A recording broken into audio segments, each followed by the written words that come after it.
کیا پیر میل شاہ صاحب نے اہل تشیع کو کافر قرار دیا؟ نہیں جی، پیر میل شاہ صاحب تو بہت ہارڈ لائنر تھے.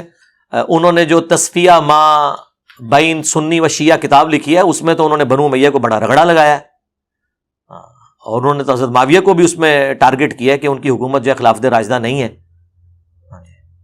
اور انہوں نے یہاں تک اس کتاب میں لکھا ہے کہ ابو سفیان نے کوشش کی تھی حضرت علی کو ورگلانے کی حضرت ابو بکر کے خلاف، تو حضرت علی نے ڈانٹ دیا ابو سفیان کو کہ تو جب کافر تھا اس وقت بھی اسلام کا دشمن تھا اور آج مسلمان ہو کے بھی اسلام کی جڑیں کاٹ رہا ہے. یہ اس کتاب کے اندر پیر میل شاہ صاحب نے لکھا ہے.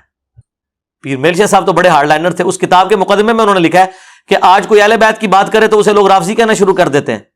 وہ کہتے ہیں اہل بیت کا دفاع کرنا کب سے رافضیت ہوگی؟ یہ تو سنیت کا تقاضا ہے کہ ہم اہل بیت کا دفاع کریں. اور انہوں نے کہا کہ لوگ تو بنو امیہ کی محبت کو ایمان کا حصہ سمجھ رہے ہیں. انہوں نے کہا بنو امیہ کی محبت کب سے ایمان کا حصہ ہو گئی ہے؟ اہل بیت کی محبت. یہ کہتے ہیں نا ہر وقت اس خاندان کے پیچھے. ہاں، انہوں نے خاندان کا نام لے کے پیچھے پہ ہیں.